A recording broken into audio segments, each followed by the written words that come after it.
In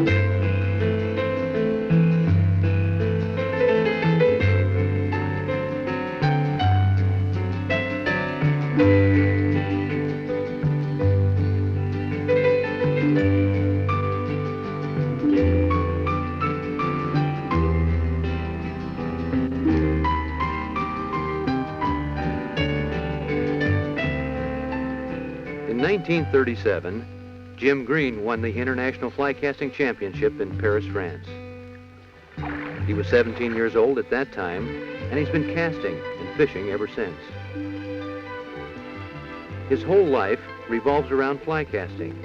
He's written a book on his method titled Fly Casting from the Beginning, and he was instrumental in developing the first HMG fly rods for Fenwick. Jim has given hundreds of demonstrations, and anyone who's had the opportunity to watch him cast has to marvel at the smoothness and ease with which he delivers a fly. Jim Green is not a big man, and he doesn't exert himself, but the line forms a tight, graceful loop and carries the fly further with less effort than most of us use in pounding a nail.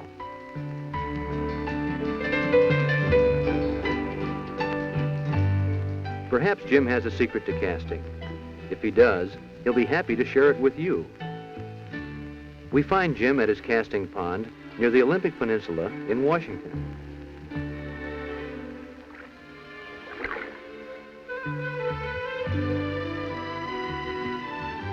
Hi, good morning. I'm feeding my fish this morning. Come out here every once in a while and catch a few. I use the fish for testing Fenwick rods. In fact, the very day a Fenwick rod is finished, it's a brand new one of some kind where I can bring it out here and play a couple of fish. It's nice to have this kind of property up here in the Northwest where we can build a pond like this and be able to enjoy a little fishing and testing rods also. I understand you're having problems with your casting. Well, let's take a few minutes this morning here and we'll go through some of the problems that the beginner as well as some of the people who've been casting for a long time encounter. Casting is really not very difficult.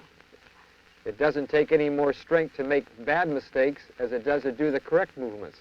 So let's see if we can't go through some of these problems and straighten it out for you and make your fishing a lot more enjoyable.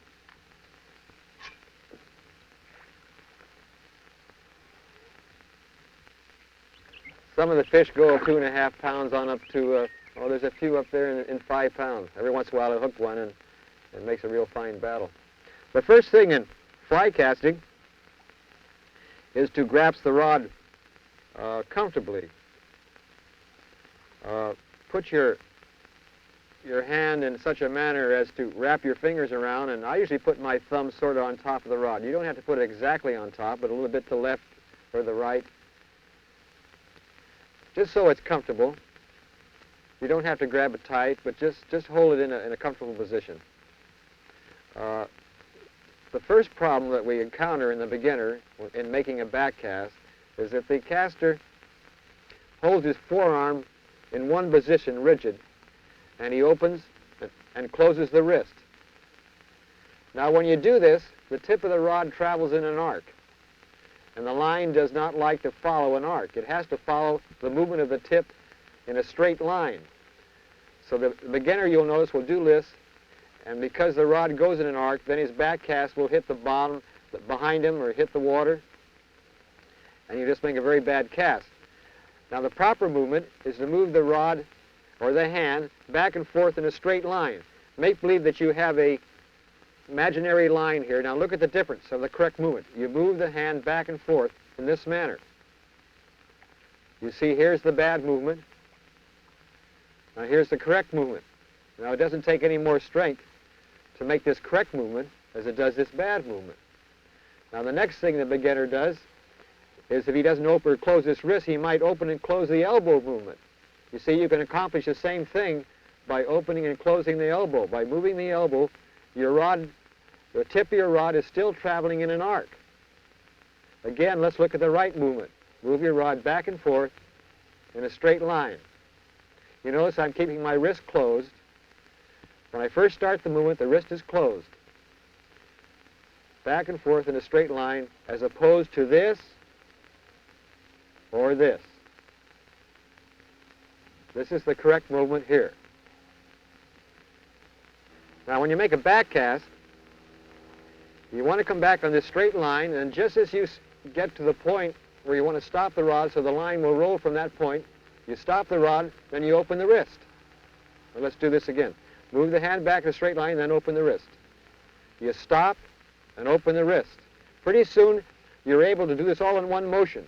It looks like you're not stopping at all, but you're stopping your power here, then opening the wrist. Stopping the power here, and opening the wrist. Now, when you stop here, the line rolls on up high. That means that you can drift back like this. Now, why do we open the wrist? Well, if you stop here and you stay there and you try to make a forward cast, you have very little movement for the rod to move forward. So it's difficult to make a nice smooth cast. So stop, then open your wrist. Now your tip of the rod has a longer movement forward, and that way you can apply the power smoothly and do the proper cast. So let's look at this again now. You stop, then open the wrist. Pretty soon it becomes one motion.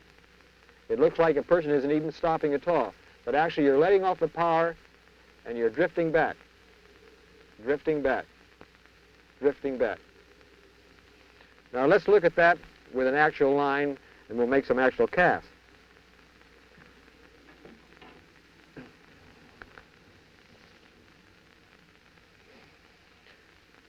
You notice that I hold the rod close to the reel.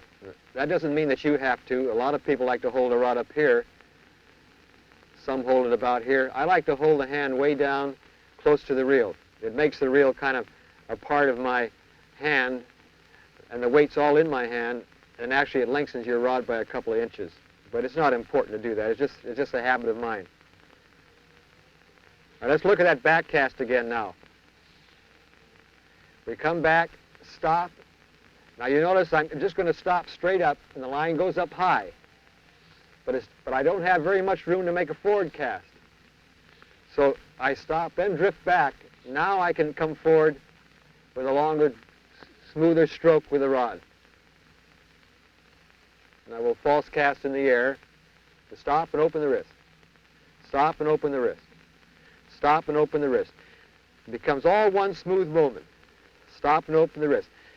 As long as you stop the power at 1 o'clock, while your line will go up, that means you can drift back as far as you want. In fact, you could drift the rod almost parallel back to the water if you wanted to. The main thing is to stop, then drift back. Stop, then drift back. Now, when you're casting and you're using just this wrist movement, as we showed before, that was wrong, look what happens when you do that.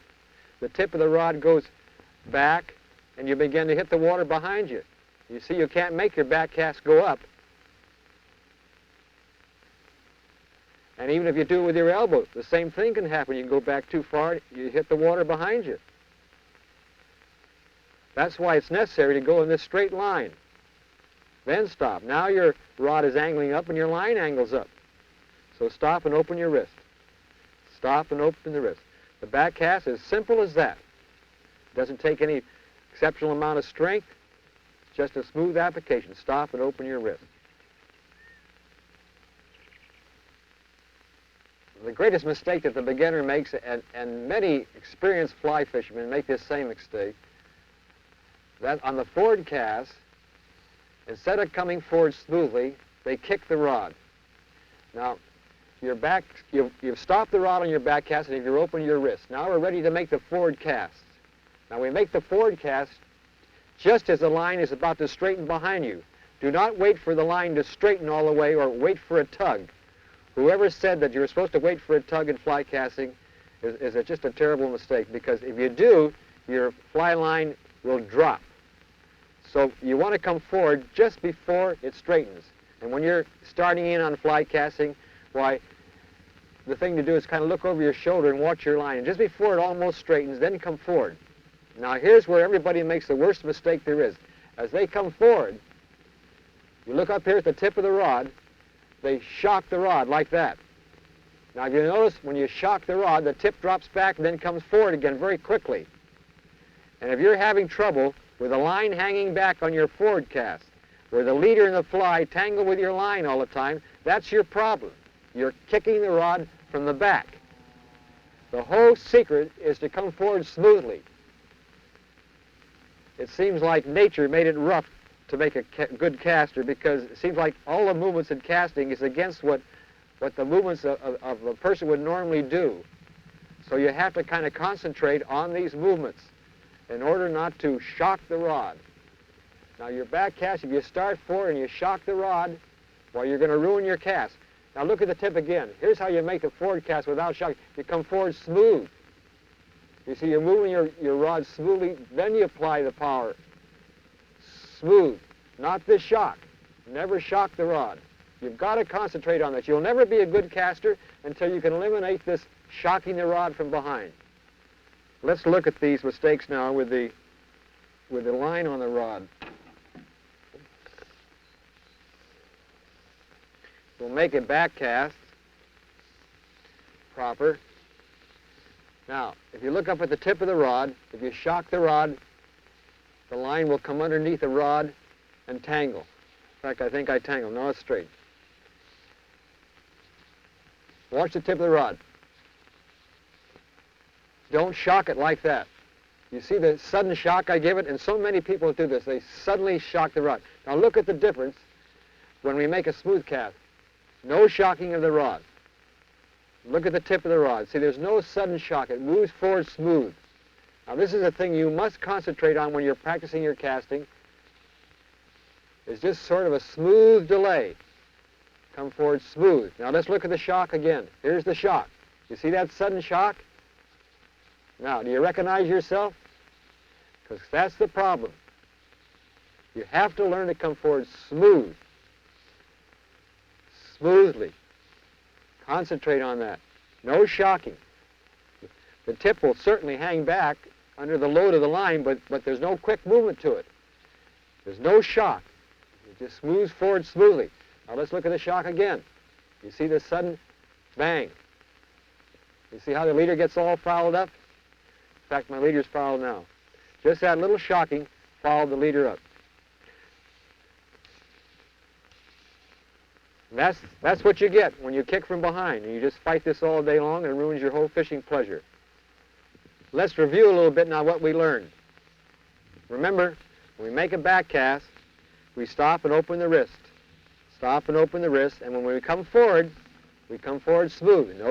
No shocking that to rod tip, because the line follows the rod tip.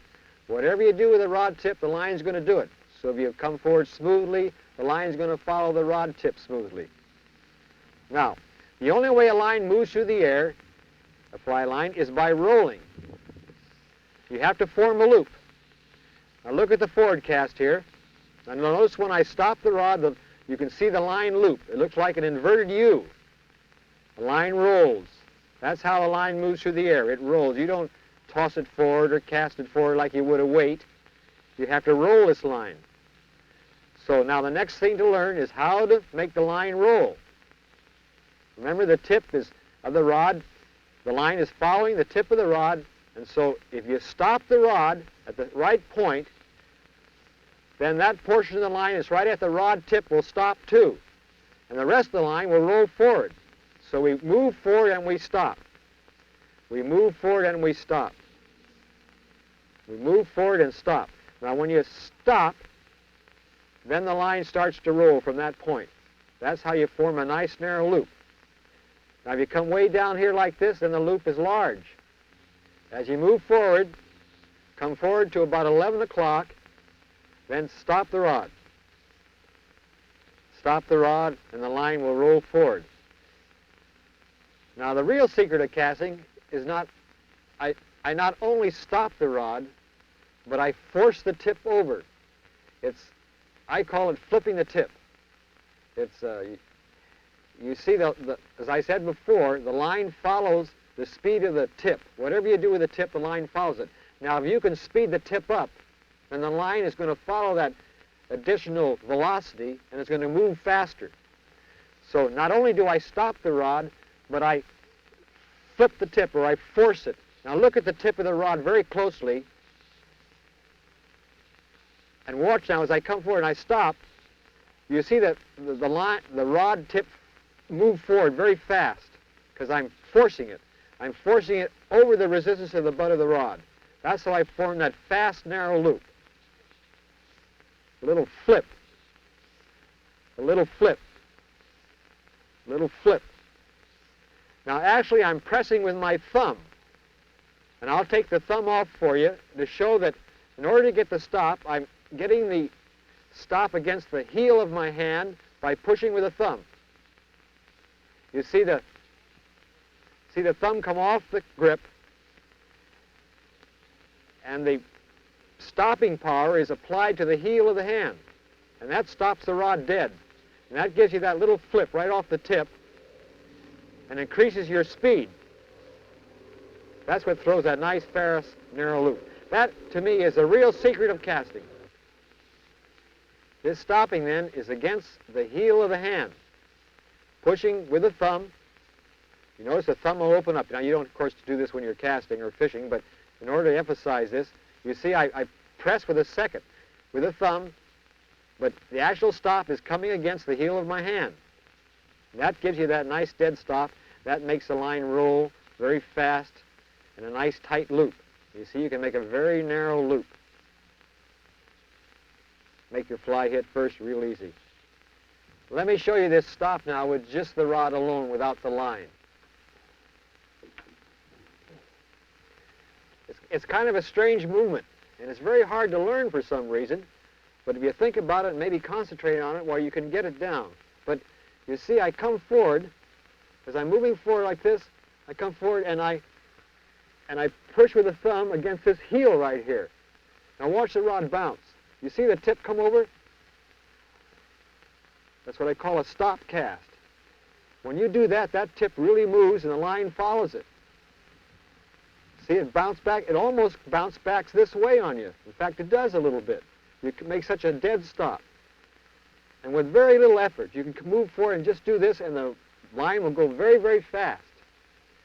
No work at all. In a short while, we'll show you some actual casts, some regular casting, and it will prove how fast a loop we can make with very little effort by learning how to flip this tip. See, when you flip the tip, you actually stop the rod.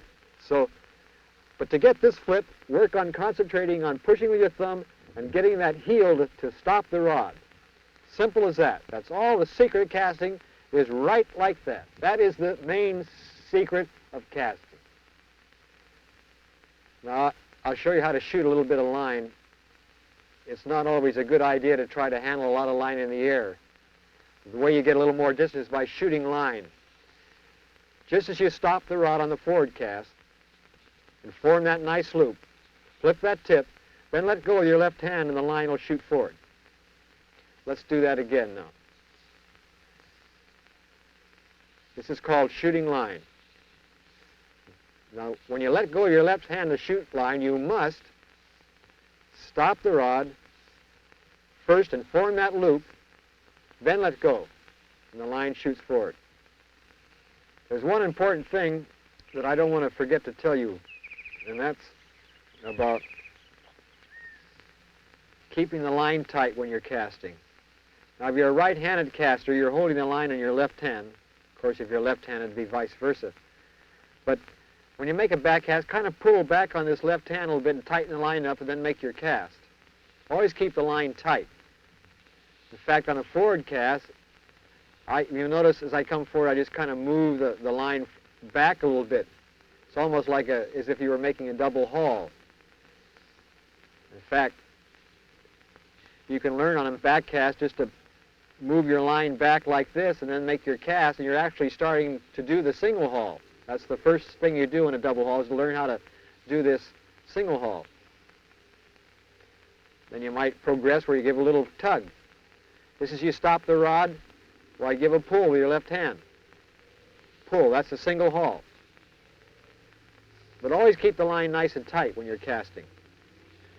All right, we'll do this single haul just as you stop the rod. Both hands are together, you come back together, and then give a haul. That's the single haul. The forward haul is you move forward, you pull again. make a forward cast. Now you do this haul on the forward cast.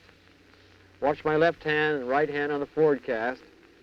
When you flip the tip, as we talked about before, stop the rod, then you pull at the same time. By doing that, why the pull and the stop doubles the speed. And that's why you can make a long cast on a double haul.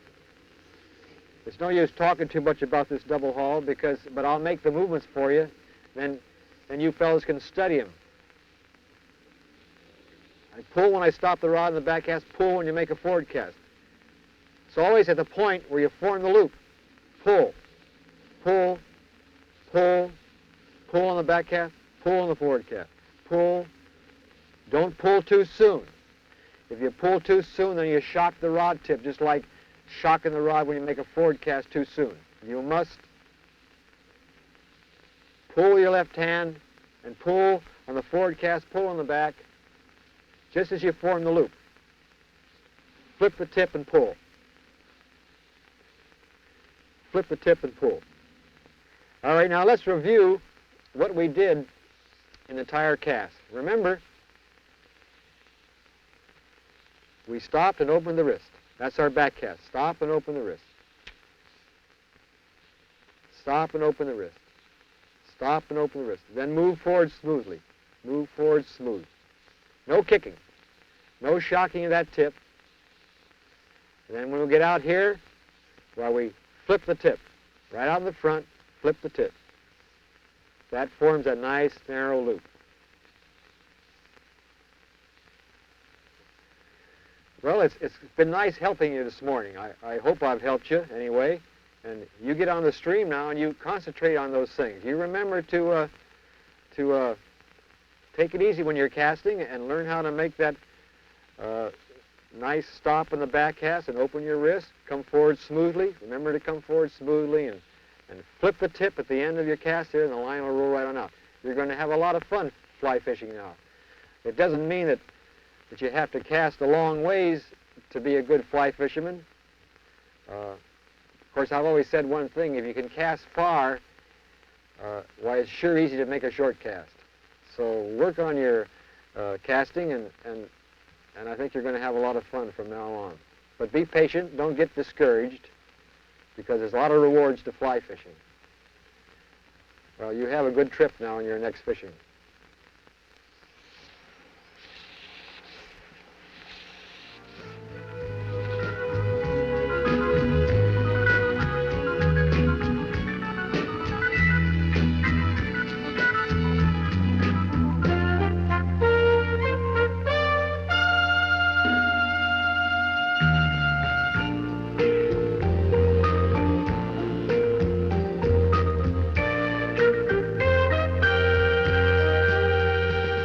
We hope you've enjoyed Secrets of Fly Casting by Jim Green.